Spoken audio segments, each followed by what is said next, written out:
Hello, my name is Shannon Cramblitz, and this is my mentor teacher, Jill Jennings. We're talking about the classroom evaluation competency-based assessment. We're talking about the two videos that I did with my teaching. The first one I did on raise, and I feel that it was I learned a lot while doing that. What it was, I had had a PowerPoint lesson where the kids could watch as for visuals going over the different types of rays and lines and angles. And they had a booklet, a journal that I would show it to them, and then they would have the word such as line, and they would draw an example of that. And they did very well. And then I had a quiz with it where they could use their journal along with that. And then at the end with the exit ticket, they had to draw a ray of their choice. I taught the lesson 3 times. I showed the video that I could get to upload, but one of the videos that I did with my little kids was instead of having them write the lines, they acted it out with their hands.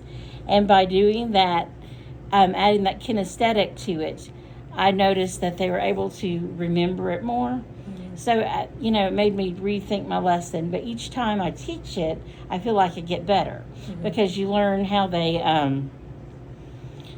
you learn from it. It's the first time you're like, okay, I could do better this time. Do you see that a lot with teaching each time you teach? Oh, absolutely. I think when you're teaching, each lesson gets better and better, especially if you're teaching the same thing over and over. You also learn from your mistakes. You learn what went well, what didn't go well.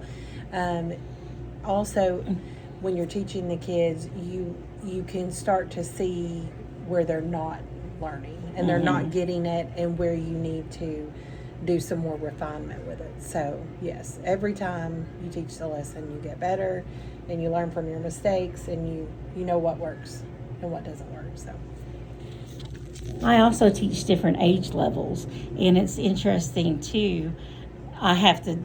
And it depends. It was also abilities and where the kids are academically too. Mm-hmm. Some are kind of based on the same levels, but differently. Mm-hmm. But different groups, different kids require different things. Different things get their interest. Having visuals works. The biggest thing was having them write with me. It worked. Mm-hmm. But I think I needed to add more to it. It was missing something. I needed to, one thing talking and learning from my advisor was adding more questions, have it more interactive, because it was just a little too one-sided. Instead of I needed to ask those higher level questions to get them thinking, to get them more engaged, to make it more. I think it's also good to relate to them. So like when you're doing something, you think of how they would use that in their everyday life and compare it to that, so they make that relation, and it kind of helps them make sense of it and apply it. And also it's just knowing them as well. So yeah, I do think that that's a great idea to be able to help them understand what you're teaching. In taking my advisor and then Jill's feedback to the next lesson, I feel like it was a bigger success. I love visuals. I decided to do fractions because that was something the kids were needing, that they were struggling with. And then also using food, because kids love food. They love donuts, they love cookies, they love pizza. And it was a really good visual to do. And then asking more questions, which I did. But the one thing that after watching the video was the biggest thing is the behavioral management that we talked about. But the behavior, what I saw and what you can see on the screen is two different things. And I can see that. Visually, it looked like she had her head down what she was trying to put a ring in her hair. I saw her face. I didn't tell her. I said her name a few times to get her to be engaged. She looked at me. But one thing that was not going on, she wasn't getting the right answers. She likes to fidget with stuff. So as long as she saw me, but she wasn't thinking because she wasn't getting, she got behind when we were doing the interactive worksheet. So we had the whole lesson was interactive with the slides, and then with the matching worksheet to go along with the slide, and then at the end the paper. She got behind. She just started had a hard time catching up. So, and it could be a number of things, but learning what to do, for me, as long as I thought as she saw, I could see her face, even though she was playing with the ring, I let it go. But in retrospect, I should have stopped it, tell her to put the ring down, and also, like we talked about previously, is just gently tap at the table, just getting her back on track. And that's one thing it's the woulda, shoulda, couldas, but now, and seeing it's a different light. I think recording's a good idea to do occasionally with your lessons. The kids behave because they see the camera, but it also helps a lot to see what you're doing, because it gives you that mirror. You see it on the outside looking in. You're seeing more of what you're doing, and the kids can be doing something you didn't realize. I'm looking at one of the videos, because I did multiple videos. I had one making faces at the camera while I was teaching, and I had no idea. But I redid. I was looking at the board, not looking at the child, and she was just, making funny faces. So you learn that you learn from mistakes. I'm like, how can I get them engaged? And just, you're constantly, one thing with teaching is something you're always critiquing and getting better. And it's good to have the rubric, have something to achieve and keep striving to. What are things that, can you add to that, or what do you... Well, it was just like I was telling you before with the refinement. Your classroom management was good. So don't ever think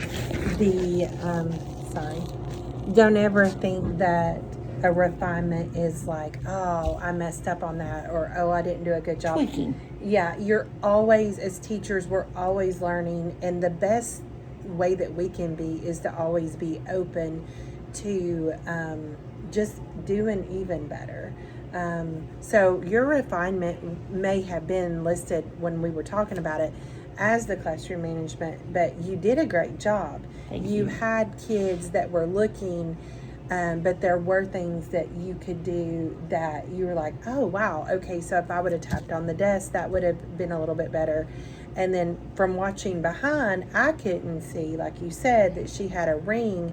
It looked like to me she was putting her head down on the table, to where, as you knew, she had a ring in her hair and she was like threading it. But the caveat of that is we figured out through her assessment and through her responses to you, she wasn't listening. So that in turn was impeding her learning. So if she's laying her head down or she's fiddling with something and she's answering your questions, you're good, because she's a learner, that she's just busy and she's moving. But we figured out with her that wasn't the case. She wasn't paying attention at all. So just those subtle taps on the desk, or hey, why don't you put that ring up for now and we can get that back out later, but for now let's look up here. And just the reminder of the expectations. You could also start the lesson with expectations of, hey, if you have anything out, let's go ahead and put it up. That way we have good looking and good listening, and just things like that. So it's something you can do on the front end of like preventing behavior. Is if she has something out, have her put it up. If the fidget keeps her from learning, just say, hey, let's put that up for now and we can get that back out later. One thing I did do from it is went back and retaught somewhat by reteaching, just kind of going over what I think she's missing. And it's just that's the next day is you go back, and if you see on the assessment that they did not get this, I'm like, okay, what can I do wrong? I go back by what the kids are doing and what they do get and what they don't get. If I see that all of them are getting that certain problem wrong, I'm like, okay, how can I do this better? How can I teach this? Well, it helps also if you hone in on like one particular problem that they're all missing. Mm-hmm. So that lets you know what exact skill deficit they have. And you can always kind of, and also talk to the student and say, what is it that you don't understand about this? Like, question them, and maybe they can lead you to how you need to either reword it or reteach them. Absolutely. They may not know it all, so Mm-hmm. they may not be able to correct you, like give you a correct path, but it's highly possible that you can see the gap they're missing to get you to that right answer. So. And then sometimes it's just getting the order, like the numerator and denominator confused, putting the top on the bottom. That's, you know, I could understand that one because it's just a reversal. And sometimes it's reversals, but sometimes it's just, they want to do different numbers. Just can't remember. That part. Yeah. I get that too. But thank you so much. I've You're learned a welcome. lot. This has been a year, and I feel like I've grown so much since I met you. You really have. And refining and more confident. The biggest thing was from this class being able to teach lessons every day and having small groups. I feel like I've grown more. And still, you know, we still need to refine and still work on things. But from the beginning to now, they've given me confidence. And the biggest confidence is them getting excited to see me. That's the best. And seeing little, sometimes the growth is minute, but it's growth. And seeing that makes me happy. Yeah. It's just, it's one of the hardest jobs, but one of the most rewarding jobs. And I can see your confidence is a lot stronger. You're a very shy person and soft-spoken, and I can see how you've grown with your confidence and just asking questions of how could I do this better or what, you know, never stop asking questions. I just think it's always good to ask people because it never hurts to Absolutely. share that knowledge. So. And getting them to think deeper. You want them to be aware of their thinking too. It's building on that and asking deeper questions and learning. Yeah, the best reward you can get is the growth in the kids. So that's super rewarding to see. And one neat thing to say is when I'd have to do the progress monitoring, and all the kids, majority of the kids that had fractions got it right after the lesson. So that made me feel great. good. So it's those things. It's the little things. And one thing and then every day I go over time and money, and they've gotten time right on their test too. So it's repetition, I've learned. It is. It really is. Practice And all the learning what they need to work on. time. Thank That's you so amazing. much. You're welcome.